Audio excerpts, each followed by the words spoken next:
time to be kept in line. The other pairings seem to positively affirm that if we do act in a grace-filled manner, then our benefit will be likewise. So we like to make something of the do not pairings when instructing, reminding others not to judge, do not condemn. But out of our modest humility, we don't put much emphasis on the do pairings. Forgive, and you'll be forgiven. Give, and it will be given to you. Wouldn't it be better to practice and to encourage one another than to wag our spiritual finger at one another? Ronald J. Allen says, 3 things happen when the community acts on these directives. First, the witnessing community extends the mercy of God and the hope of being part of the heavenly realm in those who otherwise face destructive lives. Second, those who extend mercy find that their experience of mercy deepens as part of their present, if partial, experience of the heavenly realm. And third, the church models the promise of the heavenly realm for other communities. A widely accepted idea from the Hellenistic world in which this passage that we heard read is the background that Luke in chapter 6, verses 32 to 30, well, throughout Luke, relationships were viewed as reciprocal. A person behaved generously towards another person in the expectation that in the future the generosity would be returned. Jesus notes that such relationships are so much a part of life that even sinners love, do good, and lend to their friends. If Jesus' followers relate to the others based on nothing more than reciprocity, they simply enforce the qualities of life in an old way of living. Instead, in Luke 6:35, Jesus exhorts the disciples to replace the old way of thinking, qualities of behavior, with those that are characteristic of the heavenly realm. In Luke 6:39, when the community gives, that is, when it lives on the basis of Jesus' sermon, it will be in a position similar to the person who goes to the market for grain. The merchant fills the measuring container to the brim and shakes it down so that every cranny is filled, and then pours the overflowing grain into the apron of the buyer to carry home. In a similar way, God pours out the power of the heavenly realm, God's kingdom, on the communities that live into it. This is not the same. It's a different thing altogether. This is not the same. It's a better thing altogether. This is love. And so in light of hearing these passages and thinking more deeply about them, spending time with it, go back and read it. And some of us over the years have said, I can't handle that, I can't deal with that, I'll just set it aside. Others have said, oh, I got to do some deep thinking on that, because that challenges me. Others have said, oh, thankful that we have guidance, clarity. We have something to move on, to act on. In light of this passage, and in light of the work that we here at Tsawwassen United Church are stepping into to clarify our purpose and our practice of ministry and mission, this passage, excuse me,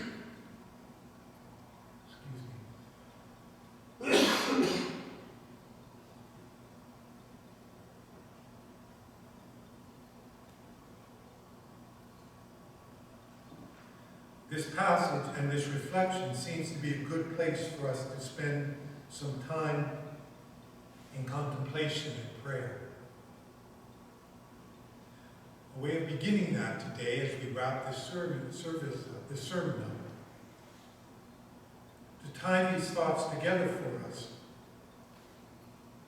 I've asked Deanna if I could use a prayer that she wrote. This has been put together on a video. I felt it tied in perfectly with today's reflection. So let us listen, and listen carefully, because sometimes the voice isn't as strong, but the words are there. So read the words of the prayer as you watch the video. Let us listen and pray with open hearts.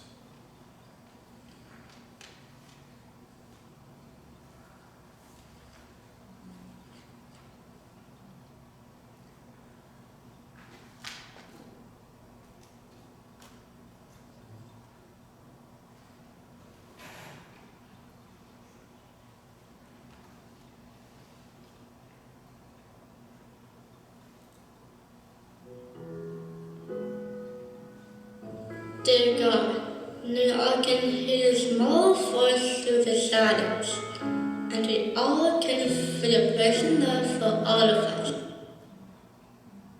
You whisper in our hearts to move forward a next step that we all need to have in the future. When we wait for you to come into our lives in this quiet moment. As we will set aside time to praise you only, and to read your living word, select the blessings for the wind to shine, and to all promise to inspire us on to turn off the sound, practice giving thanks to honor you, and to study your character, to soak in your promises, and please let us to have just step at a time together, walking you through this holy path, is leading a right direction to follow you only in Jesus' name, the unstoppable. Amen.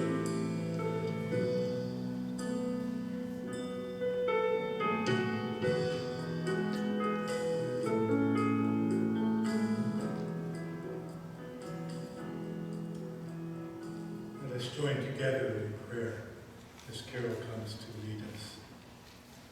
No, we have a choir anthem first.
session.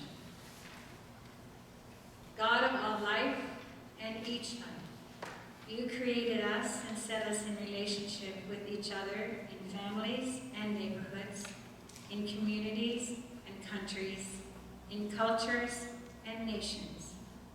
Today, we give you thanks for all the gifts of home life and community celebration which bring meaning and encouragement to our lives.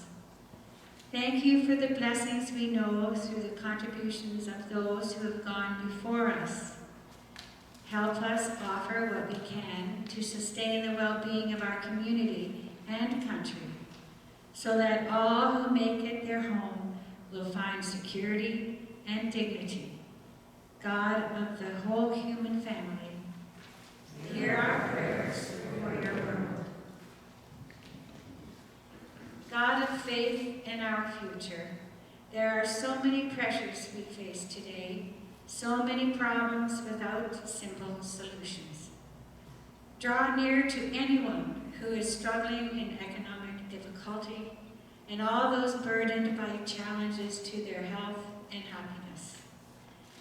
Guide us all through the changing face of the pandemic and support all those who are finding the stress overwhelming. Ease any conflict in homes and workplaces and inspire solutions that express mutual respect and deeper understanding. Help us share with others the hope we find in your presence. God of the whole human family, hear our prayers for your world. God of mercy and forgiveness, you call us to live together in peace and unity. We pray for our neighborhoods and the nations of this world, where people are divided and bitterness turns into resentment. Show us how to work for reconciliation. Where violence and fear turn neighbor against neighbor or nation against nation, equip leaders to work for justice that will bring peace. Help us build a world where children enjoy a future filled with good health and happiness. God of the whole human family, hear our prayers for our world. God, our hope and our help, send your Spirit to equip our congregation with skill and resilience to weather the challenges the pandemic has brought for our life together. Strengthen friendships, new and old, and make us a source of encouragement and connection with each other. Help each one of us find a place and purpose in our mission and ministry, for it is as your children that we pray together in the words that Jesus taught us as we sing.